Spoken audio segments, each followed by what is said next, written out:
3.5 billion years ago, the highly complicated molecule, DNA, the basis for all life on Earth, had emerged.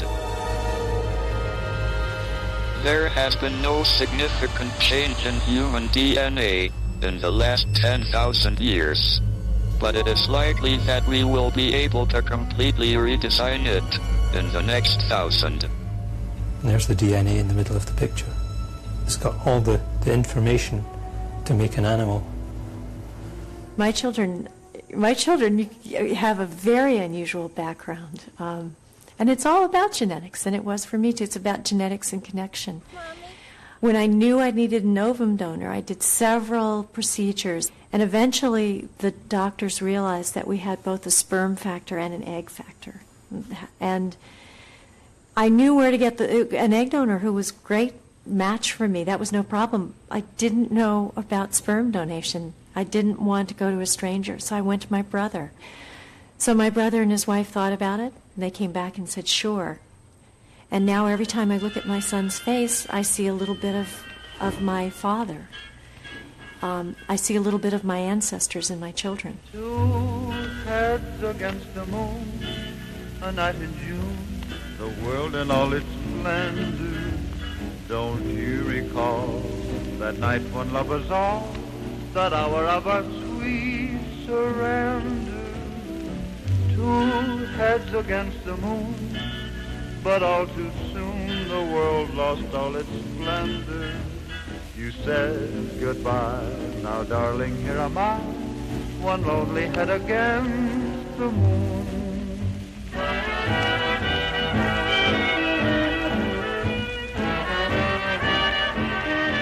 For the inquiring mind, the study of genetics is a journey along the entire scale of life. A journey from the amoeba to the guinea pig, from mice to possible applications in man. We will capture the whole process of evolution, and we will make rational decisions about where humankind should go. This is a special breed of mouse called a nude mouse, and it lacks an immune system. Now, what Dr. Bicant and his team has succeeded in doing is growing living human tissue in the shape of a human ear on the back of a mouse. It may look bizarre, but the scientists claim that the mouse doesn't suffer. Now, after a few weeks, the ear is removed, and this one actually had an extra ear until a couple of weeks ago, but as you can see, appears fine. It was not possible to predict the impact that evolutionary ideas would have on the way human beings viewed their place in the universe. Before Darwin, most of the world thought of the creation of the universe and all the living animals and people within it as an act of God. He actually went out to the Galapagos where he did his final trip on the Beagle, and he looked around and it suddenly came to him that natural selection was taking place, that good traits in that particular place were being favored, and to more correctly, bad traits were being eliminated by natural process.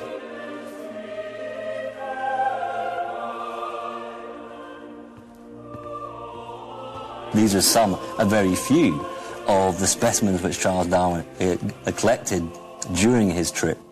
We as a race, as a species, evolved 3.5, 4 million years ago. In the last 6,000 years, we've found out how to scratch things on the walls of caves and make marks on stone. It's 6,000 years ago. And it's only in the last 150 odd years that somebody had this incredible idea that maybe it all evolved from, something in the sea, and it all came from a single point, and all the creation we see on Earth today has evolved.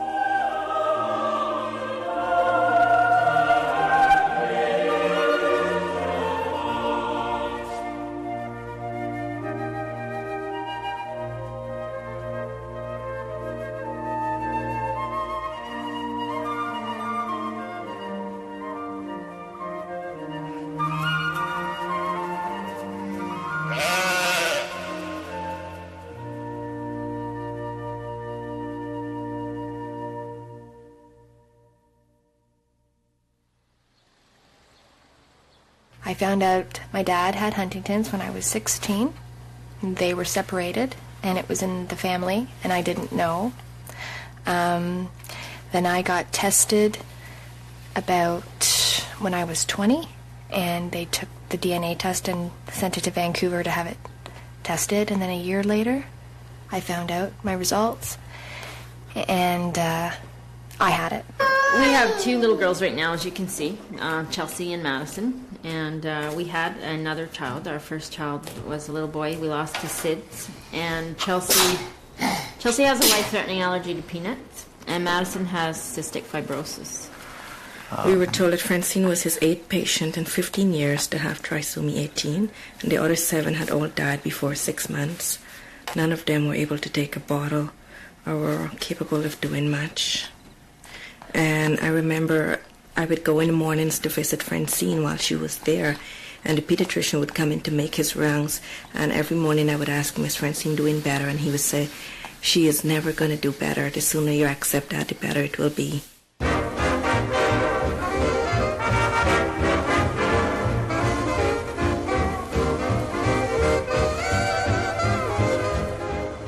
What is the bearing of the laws of heredity upon human affairs?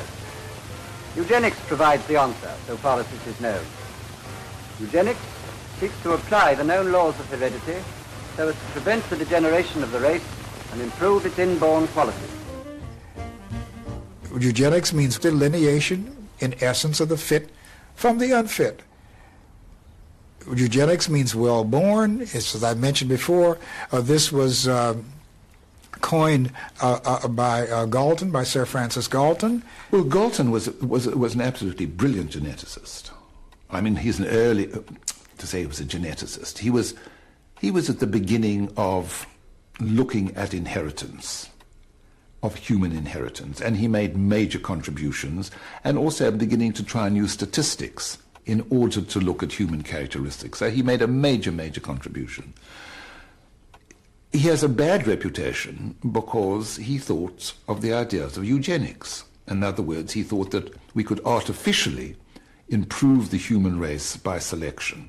And I have to say his cousin, Charles Darwin, was supportive of these ideas. Well, Galton's idea that you could jumpstart evolution is absolutely true, I think, in very interesting ways. So let me give you an example. All contemporary dogs came from a wolf ancestor 7,000 years ago, okay? So on the one hand, we have a Chihuahua that can sit in a teacup. On the other hand, we have an Irish Wolfhound that's 7 or 8 feet tall. Those are the same species.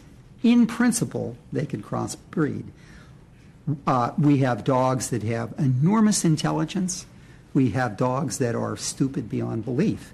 And again, those are traits that have been selected in interesting ways by breeders. And what's interesting, because the breeders have selected these traits, it implies that they're probably encoded for by one or a very few genes. Otherwise, it'd be too complicated to do the selection. So the point is this: selective breeding can change the intelligence of a species enormously, or the physicality of a species enormously. So if you want to accelerate evolution, there's a very, very straightforward way of doing it, and that is selective breeding. Now, can that apply to humans? My feeling is it could never apply to humans. Could you set up a structure that over a long period of time could enforce selective breeding? I think it'd be impossible in human society. But even more important, could we agree on the traits that we'd like to have selected? I would argue we couldn't. Everybody would have their ideas about what's good and what's bad, and so I don't think that will ever be applied to human beings. But can we speed up evolution? Absolutely. The real beginning is really is one sentence in Darwin's books where he says that what is true for the animals, of course, should be also true for men. And so now, of course, the problem arises, what do you do now? And so you have all these wonderful metaphors, like struggle for existence and survival of the fittest. And then to explain now human history within these terms. And to jump forward now a little bit, I may just point out that it may have alluded to some people, but The book which Hitler wrote in 1925 has the title Mein Kampf, my struggle for existence, of course. Well, the front door to eugenics was straightforward. That is, you wanted to, in Hitler's terms, create a new race of people, an Aryan race. You wanted to have the tall, blonde Aryans marry each other. That was the front door.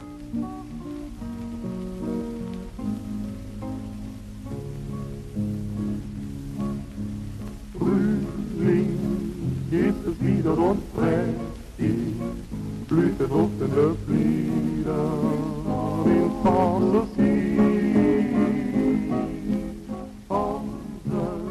Unsere Finken und Meisen singen süß ihre Weisen in Fantasie.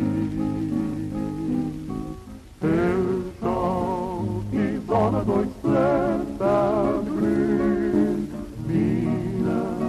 von Blüte zu Blüte zieht. Frühling ist es wieder und sehnen, kehrt Erinnerung wieder an Fantasie. There's always been the underside, getting rid of darker people, shorter people, mentally retarded people, homosexuals, gypsies, Jews, and so forth. That it's always been the case that the flip side of the making of good babies was the getting rid of bad babies.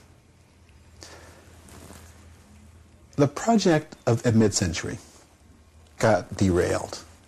The discovery of the camps at Buchenwald and other places and that whole sordid history, the elimination of, scores of thousands of gypsies and millions of Jews is such a sordid history that it gave eugenics a very bad name. There is no question that eugenics had a terrible effect and gave an intellectual support to Nazi racial policies. And I think that is terrible. And it's become extremely difficult to disentangle genetics, genes, Hitler, concentration camps, the Holocaust. That somehow one's got to try and, as it were, recognize how terrible that was, recognize how bad the science was. You see, one of the terrible things about early genetics, that the science was so terrible because they were arguing then that things like poverty were genetically determined, or that prostitution was genetically determined. So they were really lousy scientists. It's something which is going to be difficult to, as it were, disentangle now, because every time one talks about, as it were, genetic screening, this image of the Holocaust and racism comes up. But I think one just has to make an enormous effort to do so. Trisomy 18 is an extra chromosome 18 that is in her genetic makeup. And for every pair of chromosomes, the number 18, she has an extra one. And that is very severe in that there is severe mental retardation, physical retardation. Francine would never walk, statistically speaking. They've never known any child with trisomy 18 to ever walk or talk or progress mentally beyond a baby. When I'm in a social situation and I don't know people very well, I often shy away from volunteering what I do for a living. What I find is that, when people ask me what I do and they say, oh, I'm a genetic counselor, it's like, oh, you mean you do genetic engineering? And they really don't get it. When I was 3 months pregnant, my family doctor recommended that I do an ultrasound. It was pretty routine, so I went and I had it done. And then the results came back, and he called me on the phone, and he said that there were 2 minor problems. There was a curved little finger. Her finger was curved inwards, and there was 1 artery connecting her to the umbilical cord. I was pregnant. I was 21. We were pregnant, and I found out I had the Huntington's for sure, and I was 5 months pregnant. We're not out there to create perfect children. We hardly see most of the population come through our clinic. It's really people who are high risk and who have a high risk for significant health problems in themselves or in their children. And so, for the most part, the people who come and see us, and there's always going to be exceptions, but the people who come and see us just desperately want a healthy child. They don't want a perfect child. Amnio was not something I wanted to do because I found out that there's a 1 in 200 cases that you miscarry after an amnio. and seeing that even if it had shown that Francine had a genetic problem, I wasn't going to have an abortion. Amnio didn't make any sense to me. It didn't resolve anything. It wasn't conclusive. So I thought there and then I wasn't going to have any testing done. And I've seen couples struggle with the acceptance of an abnormal diagnosis, but then they find out that there's even more wrong with the fetus than they originally thought. And so they've gone through the disappointment of finding out that diagnosis, the acceptance saying, okay, but we can deal with this, and then finding out that there's a fatal defect involved, that they can't, that there's no hope. Dr. Summer suggested that everywhere else they just terminate your pregnancy anyway, you don't have a choice. And she said, you're young, try again later and test the baby first when you're further along, because at that point it took 2 or 3 months to get your test results back, and at being 5 months it was too late. So then we terminated that one. I was in shock. I should not have made a decision like that at that time, because I wasn't in my frame of mind. All I was thinking, and he doesn't understand, but all I was thinking was at that point was, there's my mom in shreds beside me because she's feeling guilty, and then I was sitting there thinking, now my baby someday is going to be sitting in this chair being told this. I'm going to cry. So it was a maternal thing, I don't want your baby to be there ever. I didn't ever want someone to tell my child how you have until you're 30. Why?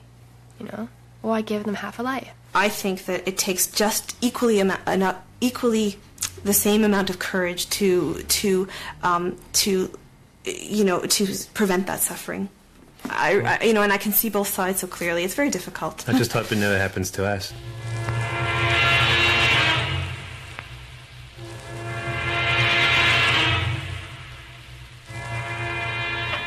The story of life is a struggle for bare existence. The progress is a progress from microscopic cells to modern civilization. From our studios in New York City, this is Charlie Rose. Nobel laureate James Watson is here. He took part in one of the most important scientific discoveries of this century. In 1953, he and colleague Francis Crick determined the structure of DNA. The discovery changed the course of biology and much more. I am pleased to have him back at this table for a conversation about the world of science and other things. Welcome back. Thank you. Great to see you. What exactly was it that James Watson and Francis Crick did? We found a beautiful structure for the DNA molecule, which people were uncertain of whether it was the gene. And the structure was, we say it's beautiful because the structure told us how the molecule could be copied. And if you have an instruction book, who's going to copy your instruction book? So we found how our instruction book was copied, and we thought, boy, that's a beautiful molecule, and we'll be famous. Dr. James Watson, an American biologist who worked for 2 years at Cambridge with Francis Crick. Between them, they puzzled out the mechanism of inheritance that makes you so much like your parents. When I wrote my book, I sort of said, well, our names will be compared with Darwin and Mendel. And I guess it's true. Now, DNA is the stuff of heredity. And the amount of DNA, for instance, in a father's sperm would sit comfortably on the point of a pin. It unites with the DNA in the egg of a mother. And it's this joint DNA that carries us all through our lives, makes us what we are, regulates our brains and bodies. I was very excited, probably because Francis was excited. It struck us with a tremendous impact, just how beautiful and exciting it was, because there before us was the answer to one of the fundamental problems in biology: how do genes replicate? And it was very simple, and you couldn't miss it.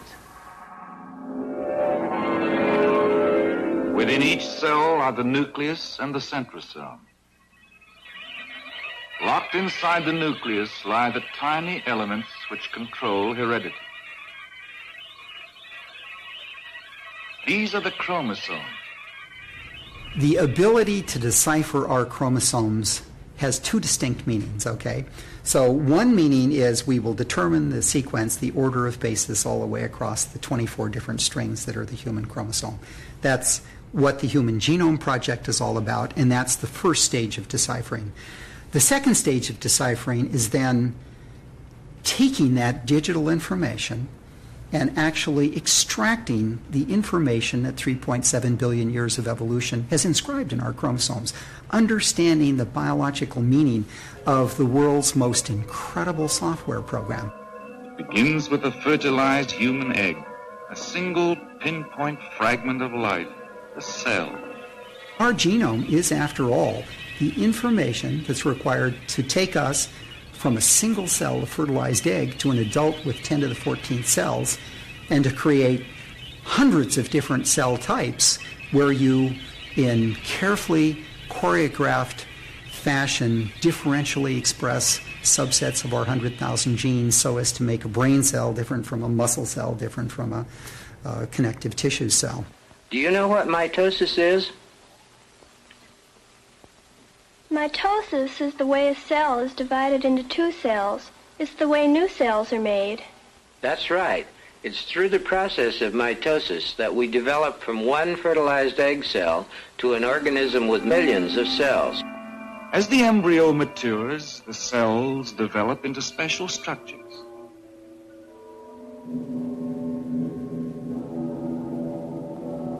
By the 7th week, the embryo is composed of many millions of cells grouped according to their function into developing tissues and organs. Some make up the tissues of the hand.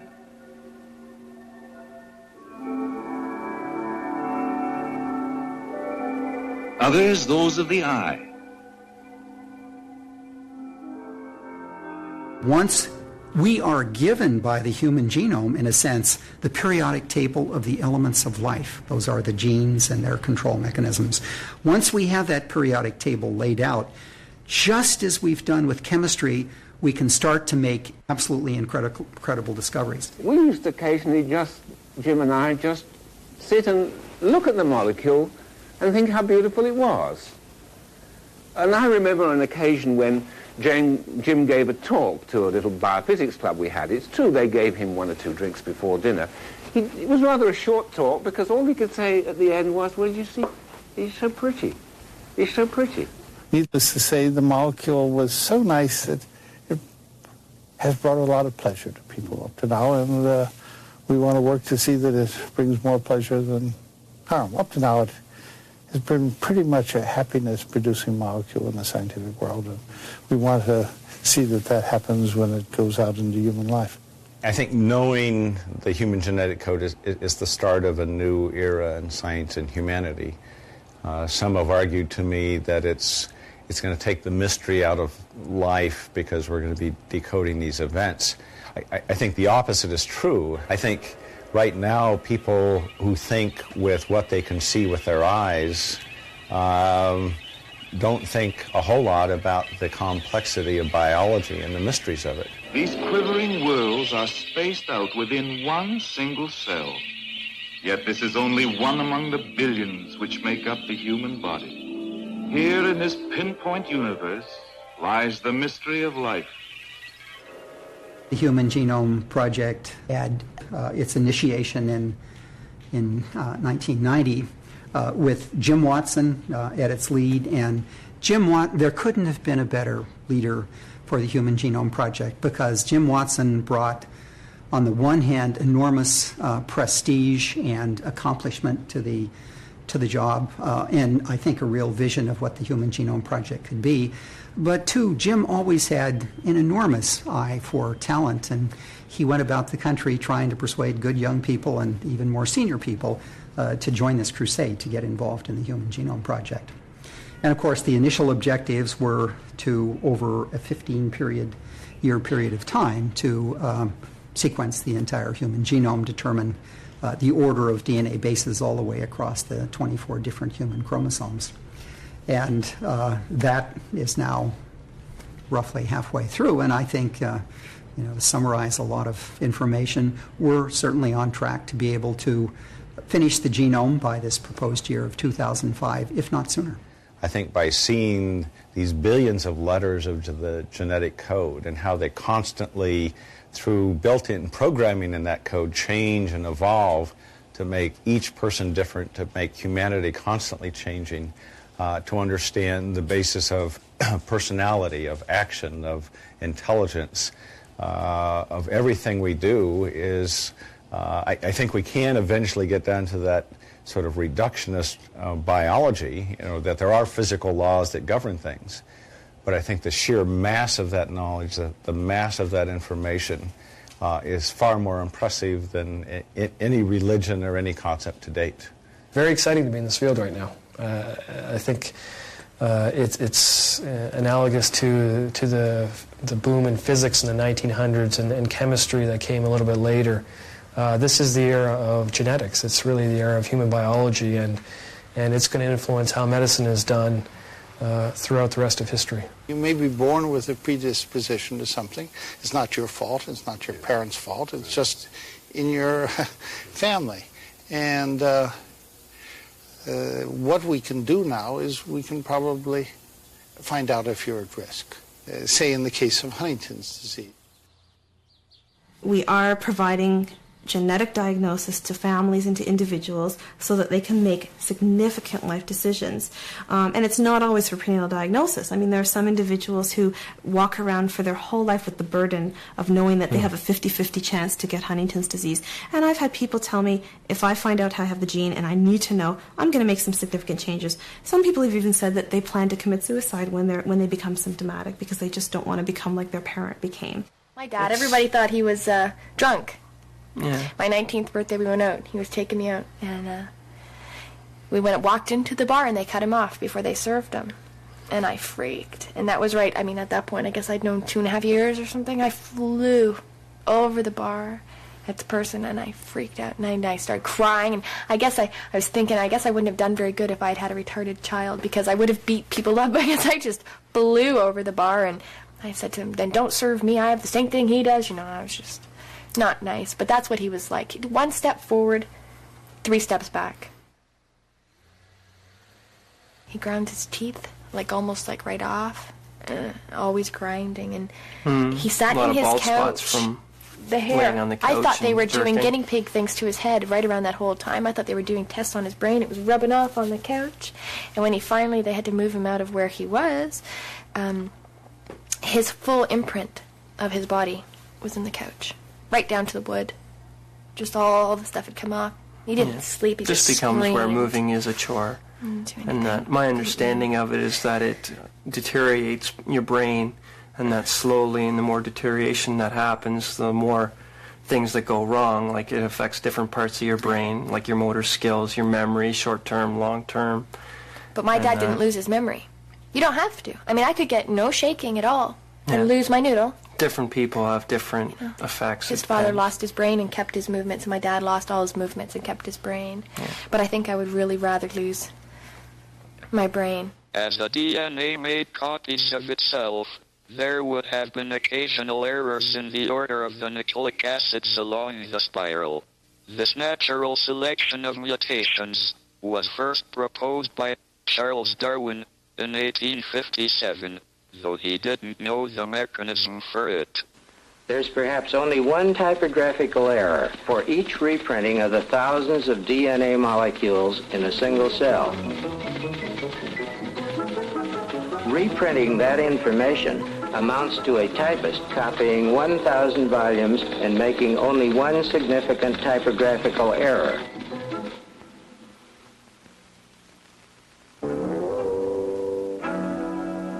Usually, mutations give rise to wrong recipes and are harmful.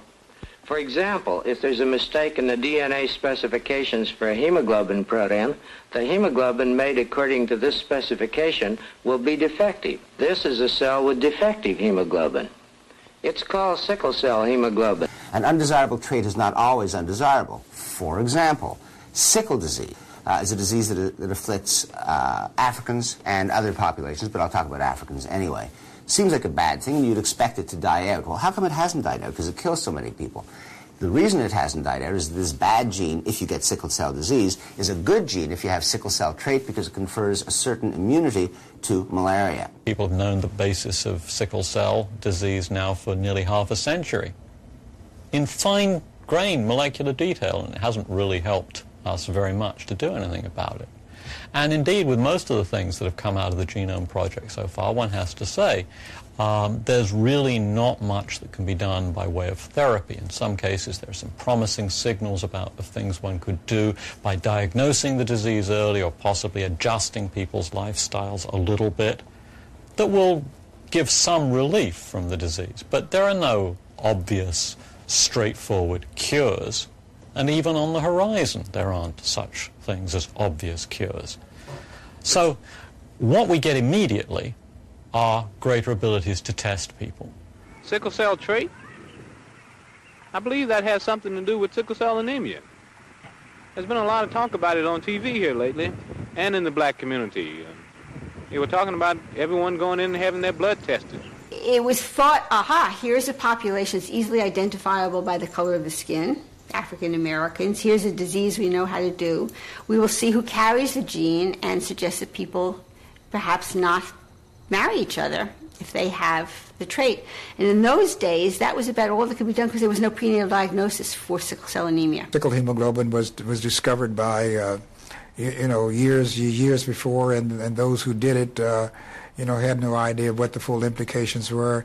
But it was used by some to discriminate. And I think that sickle cell was not purposely, said, aha, here we have a way of going after the African Americans in society.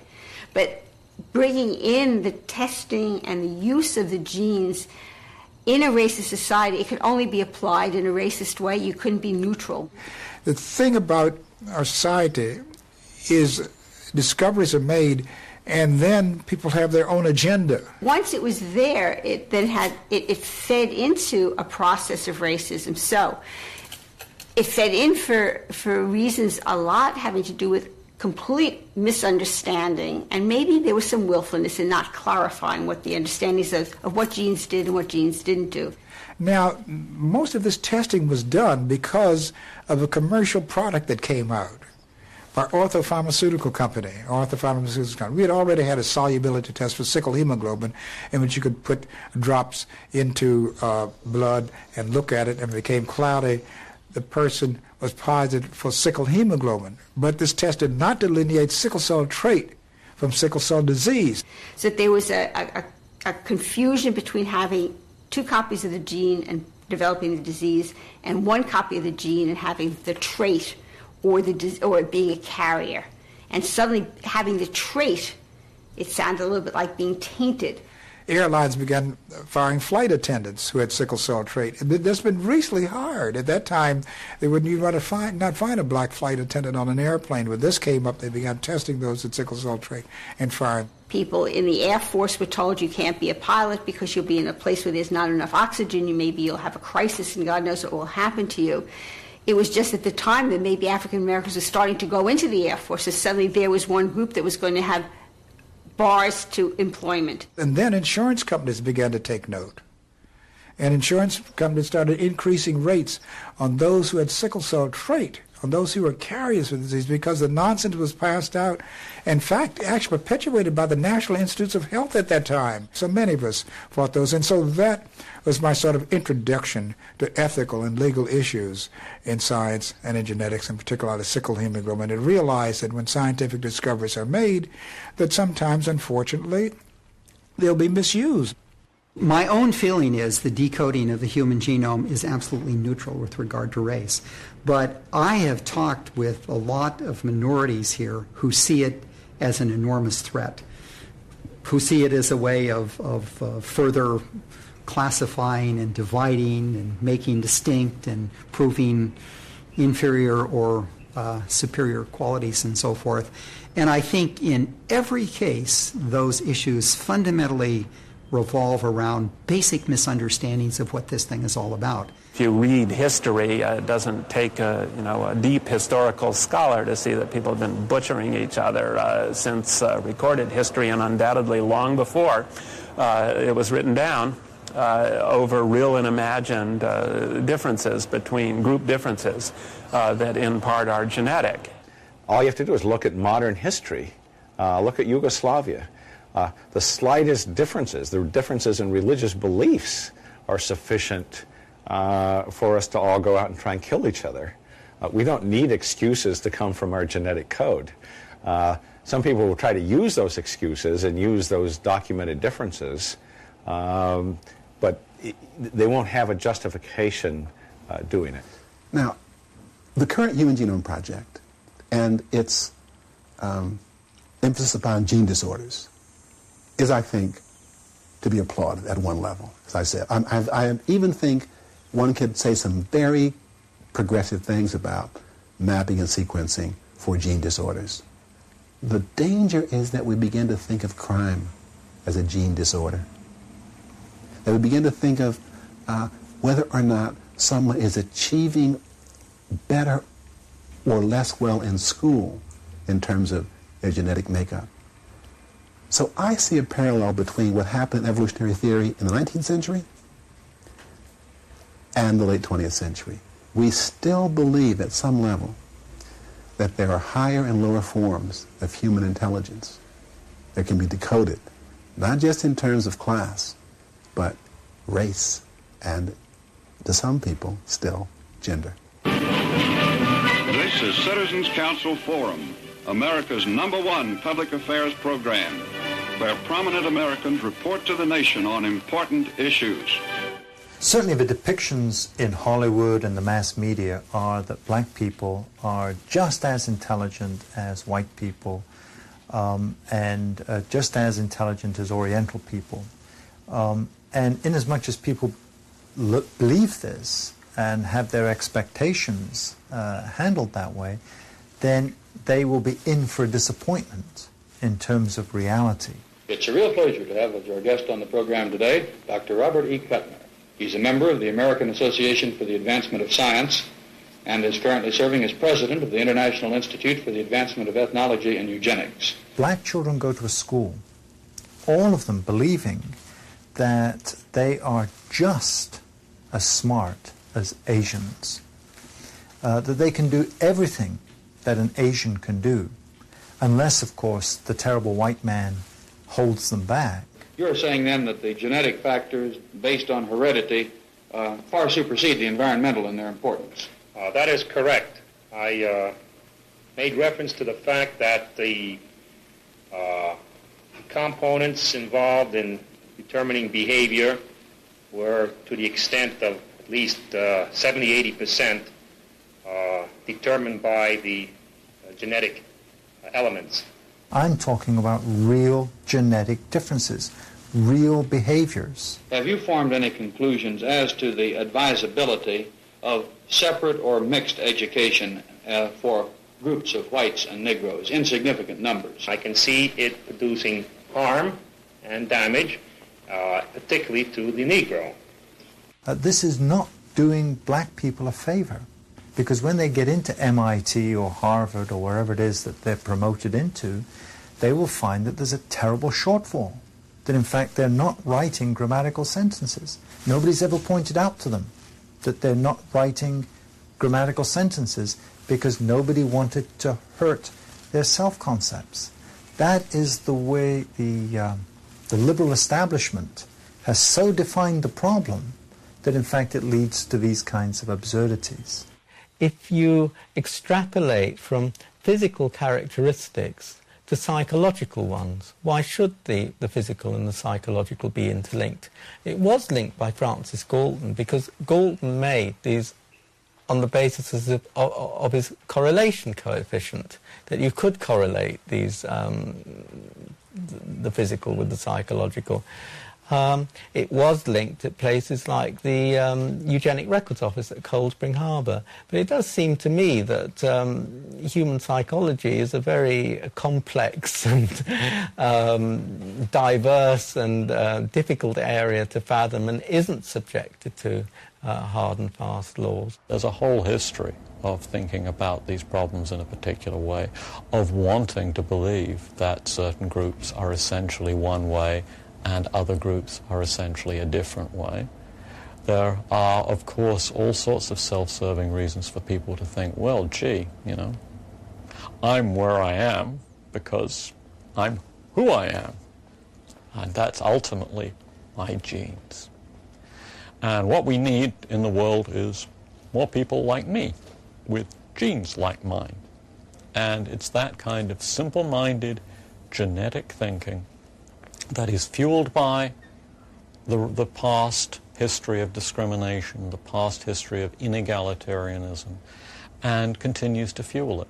I mean, the most fundamental traits, how we put together the brain, how we go through the neuronal developmental periods in early childhood where you have this explosive proliferation of the connections between nerve cells that create the potential for early childhood learning. Those are all going to be identical in all human beings. There's no question about that. So I think it's hard to argue.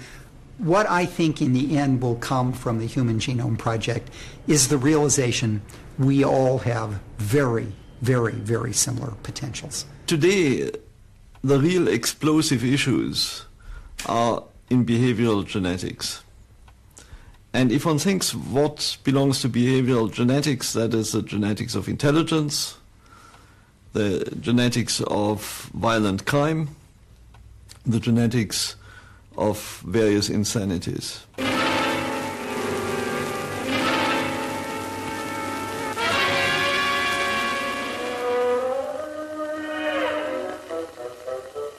Today it's out of fashion to solve problems of the mind by reading the bumps on the head. In hospitals and laboratories, true scientists everywhere probe for knowledge. How does the human mind work? To find answers, doctors study the brain. They have taken its pulse. Electrical waves have revealed emotional unbalance, brain tumor, epilepsy. In the operating theater, they have seen the brain with its millions of microscopic gray cells controlling thought, sensation, and movement. Only in a few rare cases can the surgeon's knife rearrange those cells to help the unbalanced mind. We've already discovered, Bob Plomin has already discovered, among other people, one of the high IQ genes. We're now actually at the molecular level finding the genes that determine variation in IQ, impulsivity, anxiety, schizophrenia, all sorts of human traits. I find that most of the important things in these areas have been said either by Darwin or his cousin Galton, who was the first person to really talk about heredity in humans and especially behavior. He's called the father of behavioral genetics, Francis Galton. So I think much of what we say today in the general level about the importance of nature and how nature works in relation to nurture was said over 100 years ago by that pair, Galton and Darwin. But where we've come hugely farther along is in terms of understanding how genetics works. So what starts off as an interesting idea about elevating the human spirit by getting control of the evolutionary situation is in the context of a deeply mired notion of the stratification of humans, higher forms and lower forms. Criminology emerges in Italy in about 1870 with Lombroso, and the idea is quite simple, that criminals are the ones from the least evolved on a scale of human evolution. That's criminology at its inception. Here we are 100 years later, and we still have people talking about people who are savage, primitive, uncivilized. And what they mean by that is not just that they haven't had a chance to go to school, but that deeply mired somewhere in their genetic code, in their biochemistry, is their lowered primitive form. It's quite clear that in the next decades, behavioral geneticists will find correlations between various characteristics that we value and various DNA sequences in environments. If the work is done sloppily, they won't screen out the environmental variants, and they will say, such and such a group in our society has a higher propensity to crime. There are more violence alleles in, as it might be, the Caucasian population. Could a man who can't get his way by native wit be more likely to resort to his fists? Shame. Professor Richard Lynn believes low IQ is a major cause of violence and that it's largely genetically inherited. A world authority on IQ testing, we asked him to make a brief assessment of what makes Mick tick.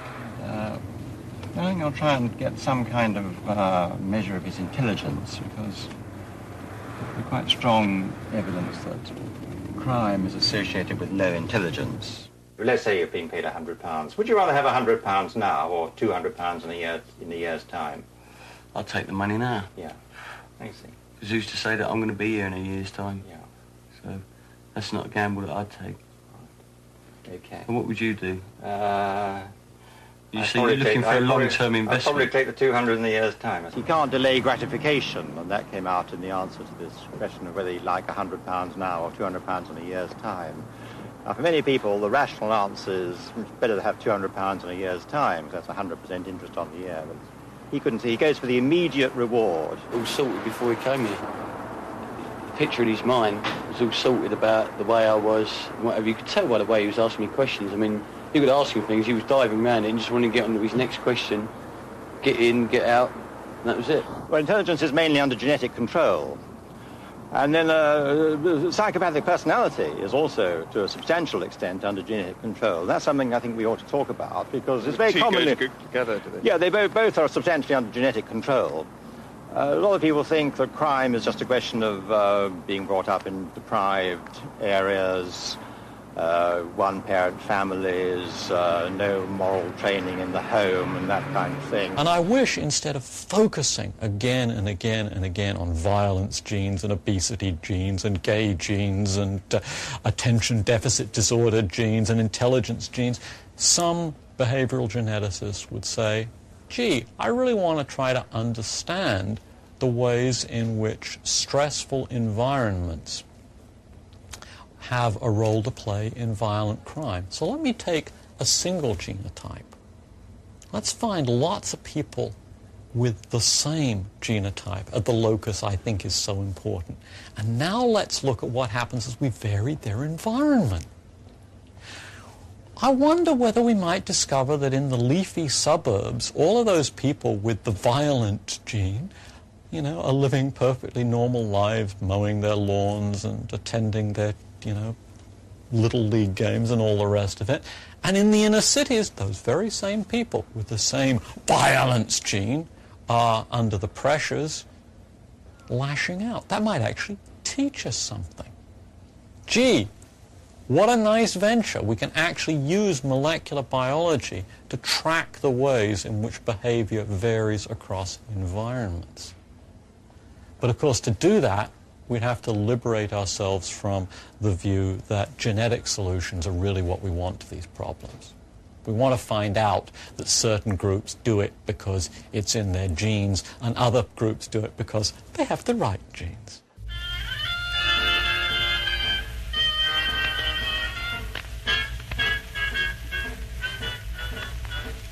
Two heads against the moon.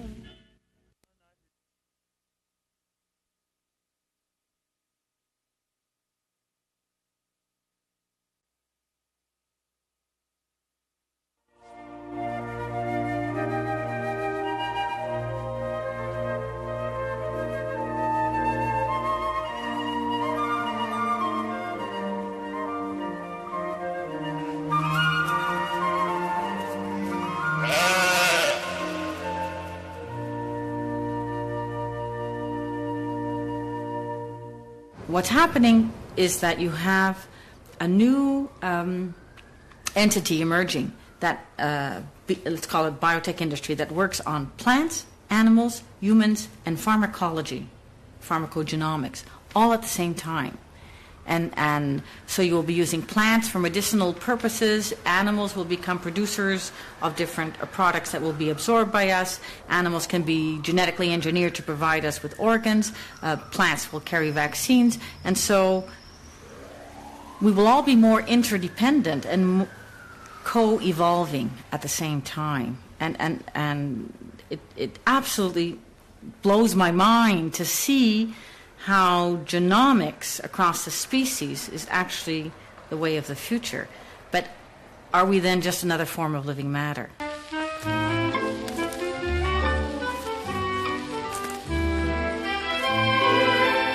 transgenic animals by definition, is an animal in which we put a new genetic information.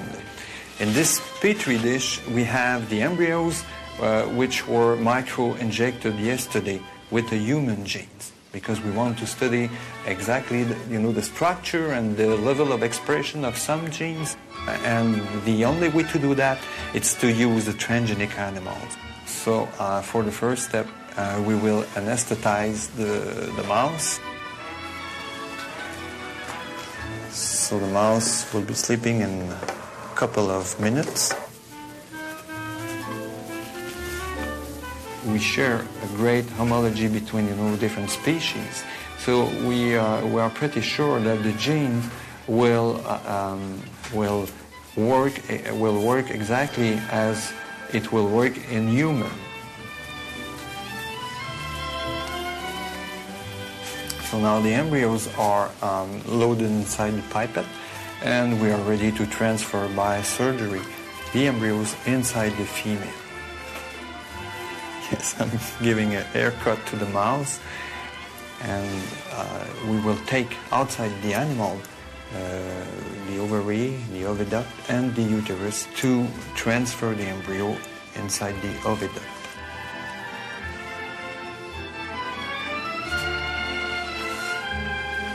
Okay, so the embryos are in the reproductive system of the female, and the female will develop until 21 days. After 21 days, we should have a litter with small pups.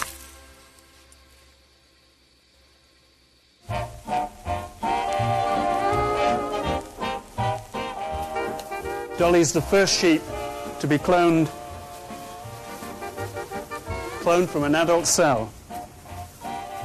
I was there when she was made, and I was there when she was born as well. This is where Dolly was made. She was made on this microscope. And what I'm doing at the moment is to remove the chromosomes from a sheep egg, and that's done by picking the egg up on those two tools, and then go in with the pipette on the right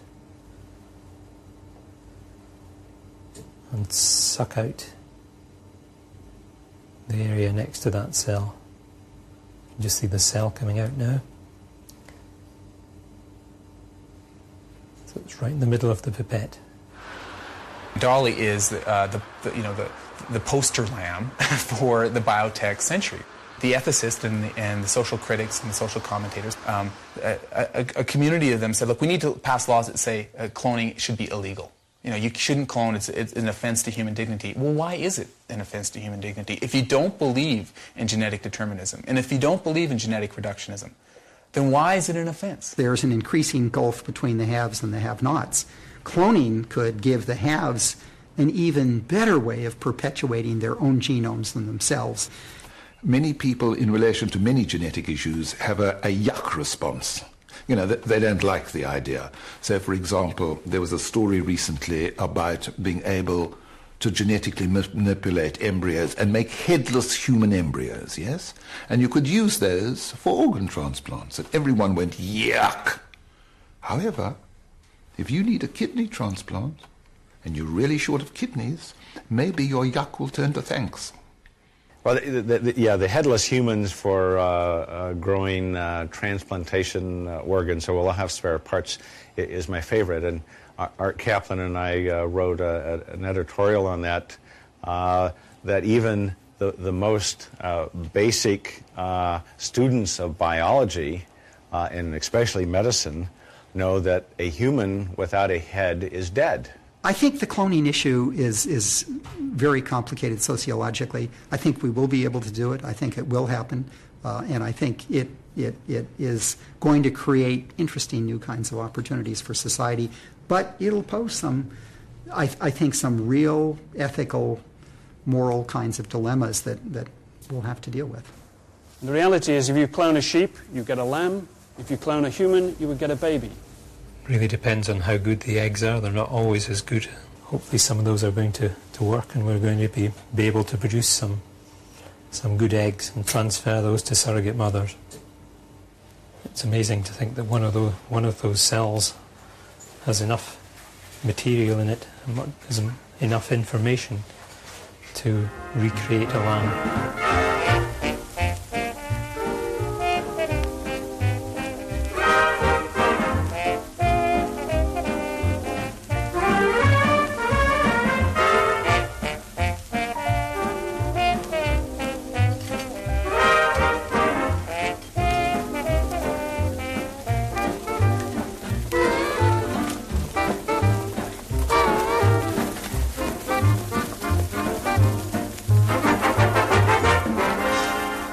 You cannot function in modern society without minimum of life insurance. Minimum, to buy a car, to buy a house. In other words, what used to be seen as a privilege, now probably a minimum amount of insurance in a modern society should be considered a right. Now, some states have said what we'll do about insurance is we will mandate that you will not discriminate against those with genetic disorders. You will not discriminate. You will not charge increased rates. Well, Kentucky passed a law to that effect.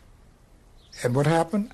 All of the insurance companies left the state, but one. There's one left, and that one might leave, so that eventually people may not get a certain type of health insurance in the state of Kentucky, because they say, we're not going to deal with you, because we cannot.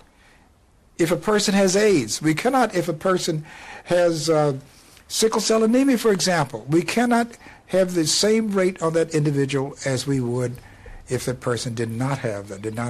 Now, the only solution that I can see to something like this, in the United States, that is a complete overhaul of our underdeveloped healthcare system in a developed society. And I think eventually that is what we're going to have to come to. Otherwise, I think discrimination will remain, will become vicious, and it could lead to eugenic prescriptions. After all, if we're going to have a system of health insurance, as the insurance underwriters are very quick to point out, we can't have information that's available to the patient that isn't available to the insurer. For then those who are at high risk will buy insurance, and those who are at low risk will buy less insurance. If that's the case, say the underwriters, the market will collapse. But of course, if the insurance underwriters are allowed to adjust premiums to risk, then you will have a vast new class of uninsurable people. Essentially, what we could do, what a hospital could do, what a government could do, what an insurance company could do, is generate a barcode of your DNA.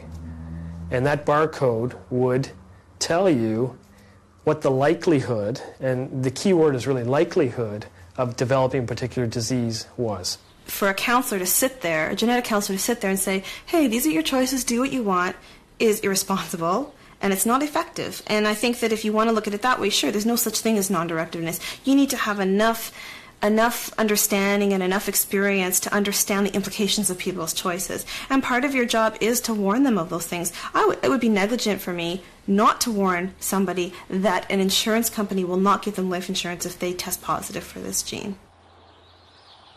You see, I don't blame parents if they would get rid of disability. I don't blame them in India for getting rid of females, because they are not the fault. Fault is that society as a whole, that the social concept failed, which should be based on everyone is equal in values. Very few people will look at their own genomes and say, wow, I'm a liability, I better get lost. It's others who will be discriminated against and sorted out. And I think it's worthwhile looking a little bit at history. Obviously, I'm born in Germany, and I'm a thalidomide. And I had the luck, I had really nice parents, because they believed I have a right to be as everyone else, doesn't matter how I look like. And yeah, it never occurred to me that I'm actually different, right? Because all my friends were non-disabled. I mean, they adapted their games automatically so we could play like soccer was, we all crawling, right? Then I had to go into the institution because the next school level wasn't accessible anymore, and it was nothing nearby, so I had to live in an institution for like 6 years. And there, all these social workers, all these nice people supposed to be supportive of us, hammered home the message, you are a burden to society, you have no rights, need to demand certain things. You don't have really equality rights. It was really like you have to be grateful for whatever you get. Society has no obligation towards you. You have to see how people treat me. It's amazing. It's because are you sitting in the wheelchair, you are just treated differently. Because you don't even have the chance to show what you are all about because you're getting minimized to your physical condition and that's it. If the state is concerned about the well-being and good health of all of its members, one should applaud all measures that lead to an increased well-being. But, as I said, there is justice and there is equality. It has to be all.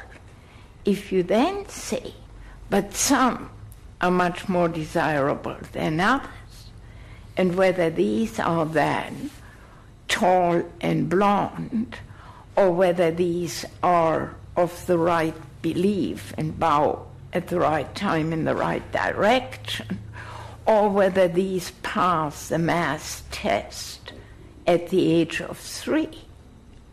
You say to the state, you take on more than your job description. And it is there, if that job description is quote-unquote improvement of the race of society, whether they want it or not, then you say that is fascism. There is a phrase from someone called Martin Niemöller. He was in concentration camps in Germany. He was a pastor, Protestant pastor, and he was in the beginning actually very supportive of Hitler.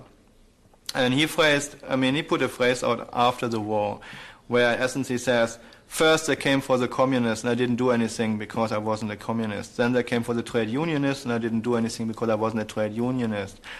Then they came for the Catholics and I didn't do anything because I was a Protestant. Then they came for me, the Protestant, and then there was no one left to fight for me. And I think that's where we're in essence going as a society.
As a geneticist, we say that China is the most popularized country in the world, with the world's largest population. About 22% of the world's total population is living in this country. So we are under the pressure of the demography, of what we call the population explosion. And China has only 7% of the cultivable land in the world. So we are also facing the problem of the agriculture. Some people may even raise the question, who's going to feed the Chinese population in 50 years? Therefore, I think since 1960s, the Chinese government decided to carry out a program called family planning, one-child policy. In our country, the one family has a baby, one baby, only one baby. So every couple hope to get a healthy and lovely baby, and don't want a malformation baby or mental retardation baby. Don't want this baby. It was reflected even in a law to protect the women and the children in China. I think the law was issued 3 years ago. 除了近亲不能婚配之外，如果双方都是精神病患者或者重度智力低下者，都不应该恋爱结婚。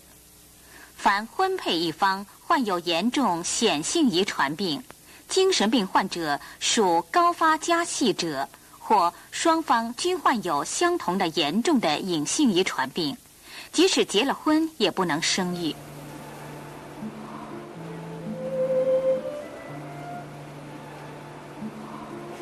在平时，夫妻间的性生活也要适度。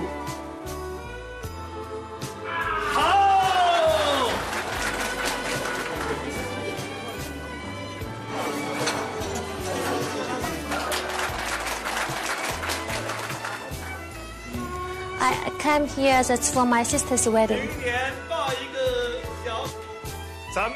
So before the wedding ceremony, usually the people will first go to the official procedures. That means they have to get some official certificate from the authority. First, I should go to my hospital to get her certification, and then I came to here to get another certification for the health, and then to the public of the street, and then we get married.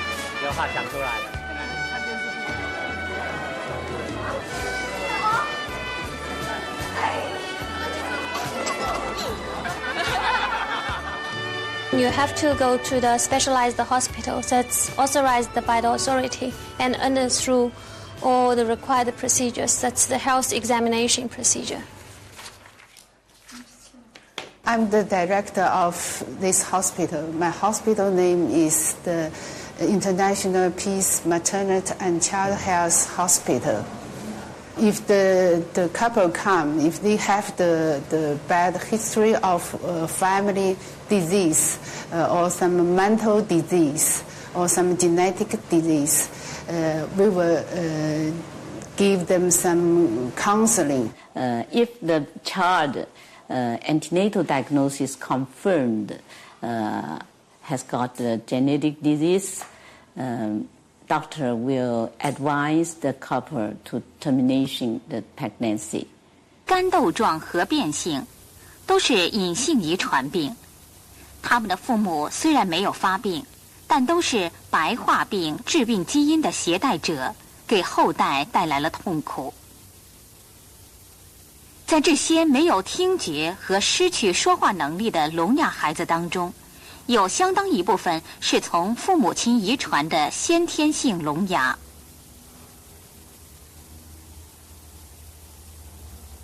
这是一个聋哑人家庭，孩子已经11岁了，相互之间还没有说过一句话，连爸爸妈妈都不会叫，是错误的婚配剥夺了他们的听声和说话的权利。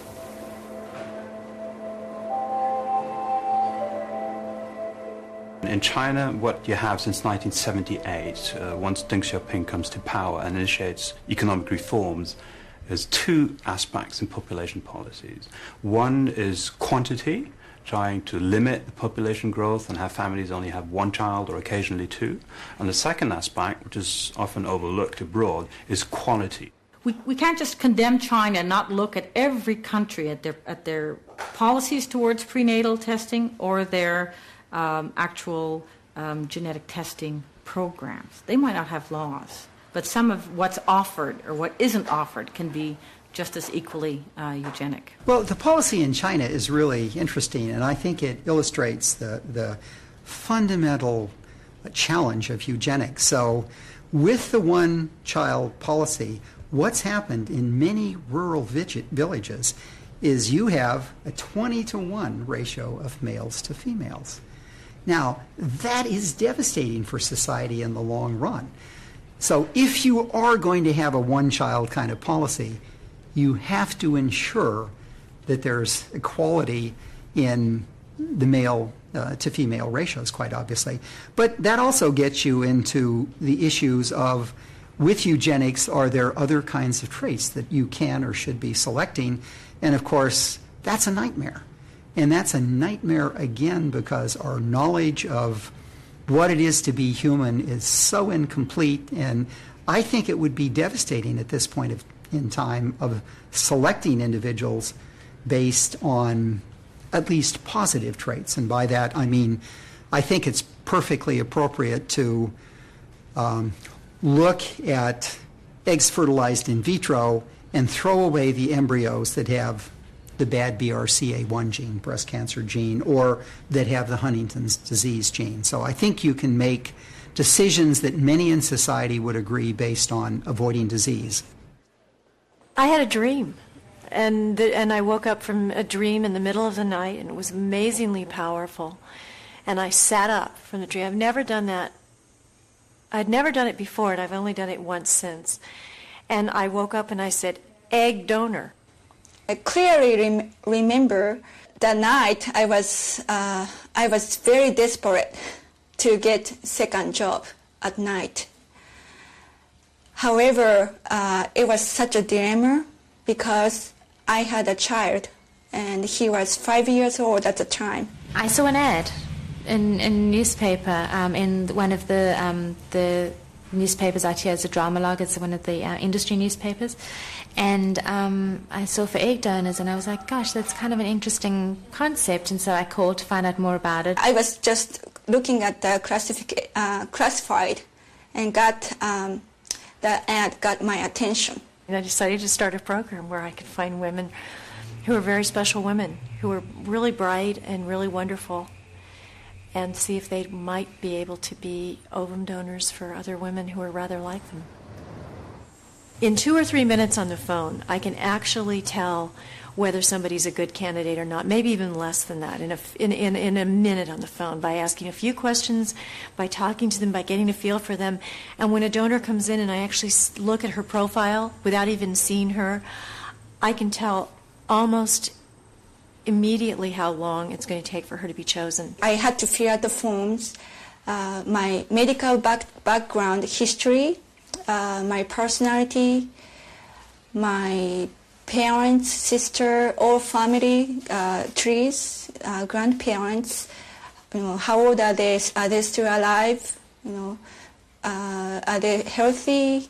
Pretty good shape.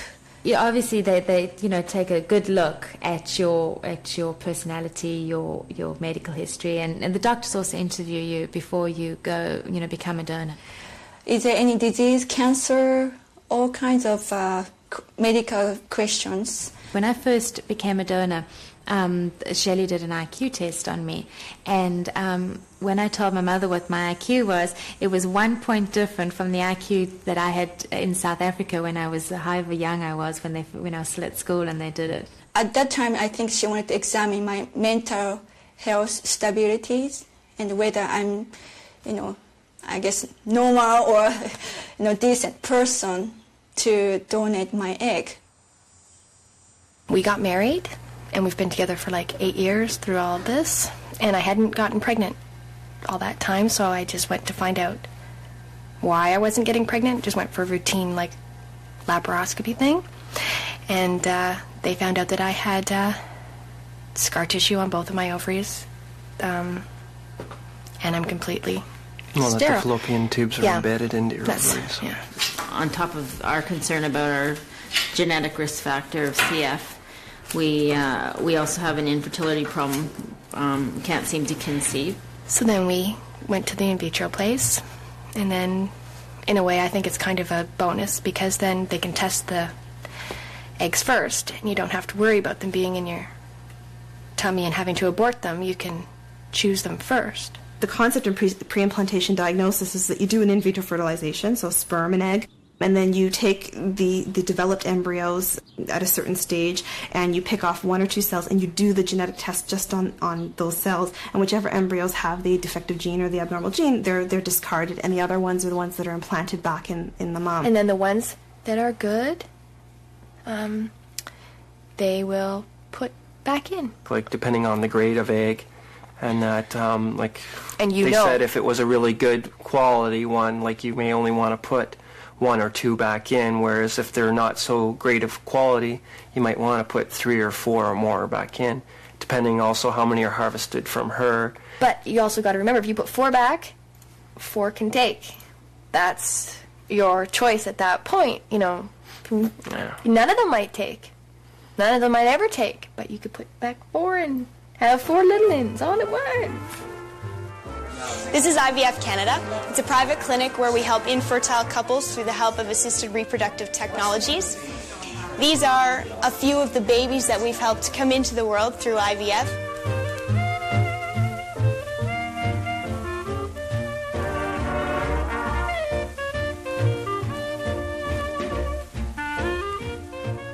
The patients start downstairs, where they go through an extensive drug protocol before proceeding upstairs to the operating room, where their eggs are actually retrieved from individual follicles. It's quite amazing, actually, how the eggs are aspirated or sucked out of the individual follicles. This is the operating theater. The patients are lying prone on the table. The doctor inserts a needle, sucks out the eggs from the follicle with the help of the ultrasound machine. After he retrieves the eggs, they're placed in tubes into this heating block, and they're passed into the lab where the technologist searches for them.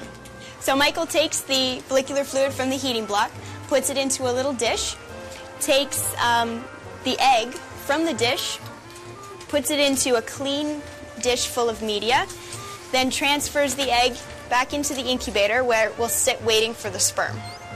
Colleen is washing the sperm.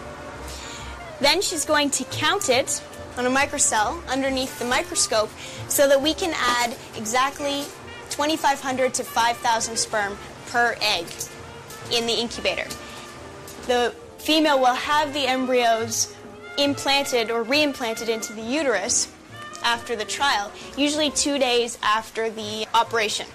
This is where we can actually catch one individual sperm and put it inside one individual egg and mechanically do the fertilization procedure. I believe that things are going to change. We're going to be doing things in the future that were not considered acceptable today, as we have done in the last 30 years. I don't think that's necessarily bad. I think as we acquire new understanding, we change. Eugenics in itself is not necessarily a bad thing, provided it's used for the right reasons and in the right ways. We are constantly trying to improve ourselves, and fixing bad genes is another way of doing it. But there are other little twists that are going to be coming, which you may or may not know about. For example, one could have a biopsy of an ovary, take a chunk of ovary, at laparoscopy, for example, and implant that under the skin of a mouse that is genetically reared to have no immune competence. So now you have this woman's ovaries growing under the skin of the mouse, and I can stimulate that mouse with the same drugs I used to stimulate a woman with, get the mouse to produce in that little chunk of ovary 20, 30 eggs, get the eggs from there, and do all this stuff. Suddenly, I'm not subjecting anybody to anything. So is what you're offering a very real possibility? Screen for them? Certainly it is. That's coming, by the way, before too long. This mouse is pretty special. We can learn a lot of things from him and the other mice in my lab down the hall. For example, why you got to be so much like your mother. Now I don't have to worry about putting a woman through in vitro fertilization, and I can find out about the 35, 50, or 100 genetic traits. Do I think that's acceptable? Maybe. Maybe. Would I do it? Yes. I always said there were two forces driving genetic and reproductive technologies and the growth industries: eugenics and economics.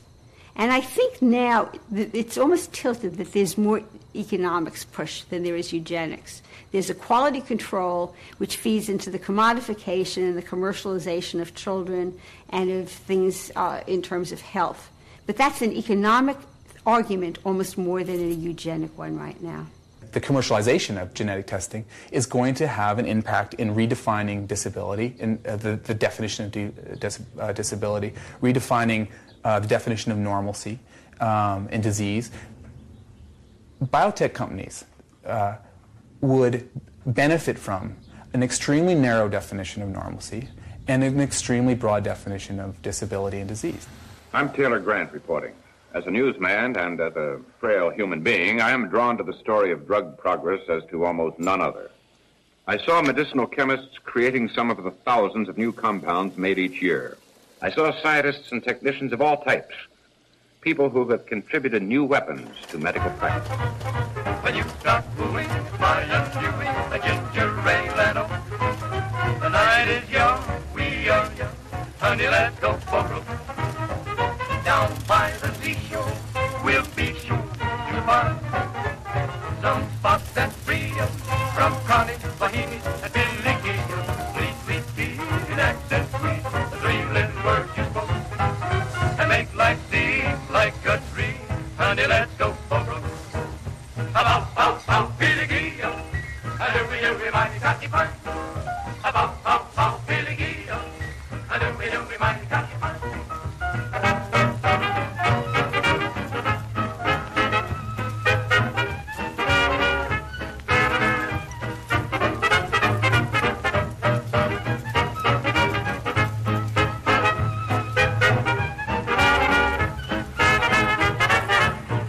The human genome is all about the information of life. If you're a company that has very, very early access to all of that information, there are just enormous opportunities for intellectual property and capturing value. No, Sidney Brenner said that he has a great concern that a lot of molecular biology right now is really dancing to a tune that's being played by big pharmaceutical companies. And the way that happens is complicated. Partly, of course, they support a lot of research directly, but they also have a huge influence on governments that are supporting a lot of research. If you're inviting that system into the research and into the dissemination of genetic information, and there's no way that we're going to avoid that. We live in a capitalist society. You are inviting market forces into the selling of it. You're inviting market pressure. And that means that they're going to try to create a need. The downside of the idea of a private sector ownership of the technology is that people are in this for the money. It's not just because they're interested in our health.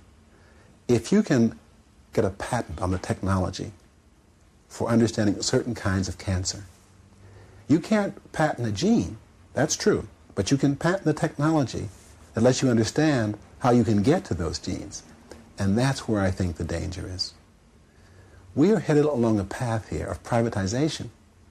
And even if those who are now doing the work say that they want the public domain to be the primary controlling mechanism, I think when you have this kind of big corporate money coming in, I don't know of much of a history in the United States anyway, where big money comes in privately and says, now it's just for everybody.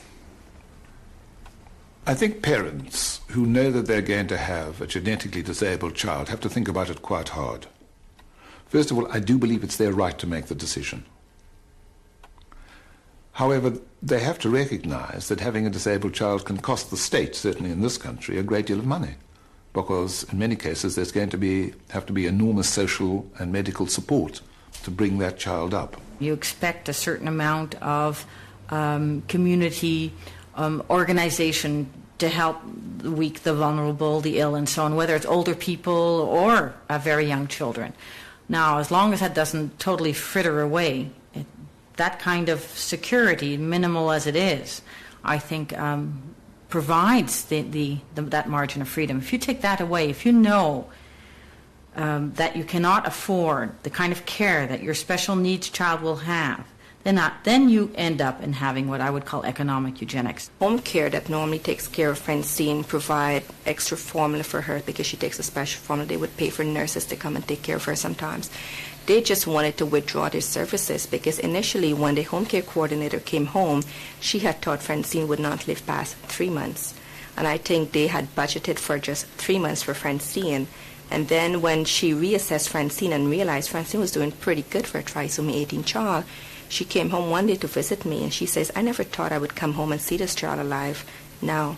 And we have to reassess the situation. And she basically just wanted to pull all the services away from me and said that, you know, not in as many words, but she made us to understand Francine had outlived the time they had budgeted for her.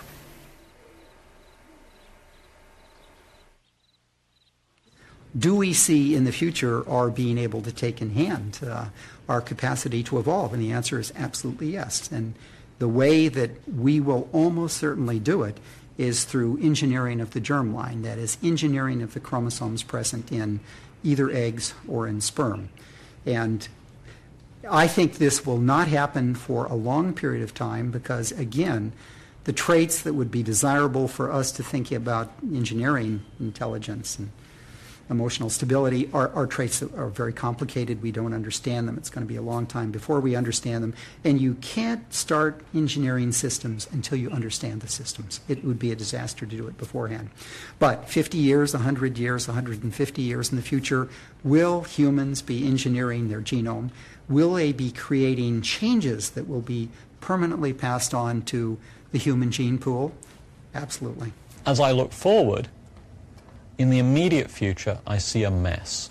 I see a whole lot of home-style eugenics as people try to select the characteristics they want in their children. I see a whole lot of people being given genetic information about themselves they can't handle. I see genetic discrimination in the workplace. I see genetic discrimination in healthcare. And gradually, I see the fruits of this research coming in terms of cures for some diseases or at least treatments to contain them. Whether that's going to make a permanent difference to us, whether it's really going to improve human longevity, is an open question. It depends on how good we are at translating this in the context of public health. Much further down the road, when the Human Genome Project or the Drosophila Genome Project or the Yeast Genome Project or the Worm Genome Project has given us enough grasp of the basic biology, physiology, and development of various kinds of aspects of living things, then maybe we'll have a whole powerful arsenal of new medical techniques. A century from now, it may be that our successors will be deeply grateful for the fact that the Human Genome Project was done, that the technology was developed, and so forth. But in between us and them, there may be all sorts of problems, suffering, difficulties, and frankly, injustice. I think it's possible for people to see that this is an oncoming train that they're not prepared for. They're not prepared to hear at age 18, 19, and 20 that they have produced a fetus with a certain gene defect. We aren't prepared for that in this society. We've come to believe that you just make babies. So there's nothing in our ethical, political, legal constructs, in our background of thinking, which tells an 18-year-old that she or he should think about DNA markers for gene defects. Some women who've been told they carry the gene for breast cancer themselves are now being offered prenatal diagnosis to find out if they have a fetus who's a female and if she carries the same gene. If she carries this gene, even whether she's born or as a fetus, she may have a 60% chance of developing breast cancer during her lifetime. That's higher than other women have, no argument. But would we abort her because of this reason? This is the option that this woman has, and some people are doing this. I find that very troubling. So if we start aborting all of the girls who might be at risk for developing breast cancer, then all the children who might be at risk for developing heart disease, and all of them who might be at risk for developing diabetes, who's left? The plain and simple truth is You never turn science back. We can decide as a country, or 10 nations could decide as a country, that they're not going to do this kind of thing. It's going to get done anyway. That is, science, once the genie is out of the bottle, it will march ahead. Understanding our biochemical and molecular biological nature and making that so we understand who we are and our evolution will have an immeasurable impact on society, because it will change it, I think, in such a fundamental fashion. But that's very different than the act of determining the sequence of the genetic code itself. That will sort of be a bright line that's drawn of things that happened before and after that. But that's not the key event. The key event is trying to understand all these, and for us as a society to try and deal with this information and the impact it has, the potential to change our lives for the good, the dangers that it could ruin our lives, and it could be the biggest threat ever for civil liberties. The people who at the end of the war proposed the peaceful atom had the illusion you could use atomic energy for peaceful purposes, and there was that wonderful abundance of cheap energy in the third world.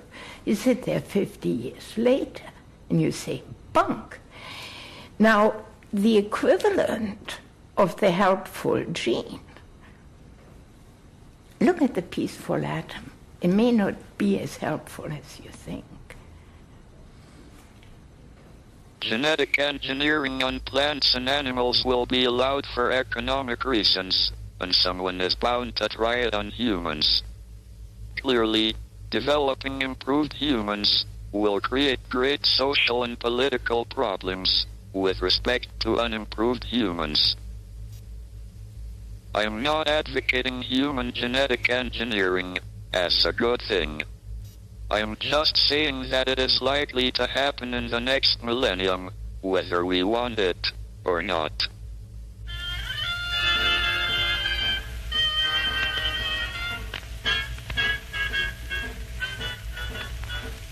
Two heads against the moon, a night in June, the world in all its splendor. Don't you recall that night when lovers all, that hour of our sweet surrender? Two heads against the moon, two hearts in tune, we shared a kiss so tender, a lovely scene, but shadows come between two heads that were against the moon. I remember every thrilling embrace, every moment so divine. You've forgotten both the time and the place, yet you whispered to me, forever there'd be two heads against the moon. But all too soon the world lost all its splendor. You said goodbye, now darling, here am I, one lonely head against the moon.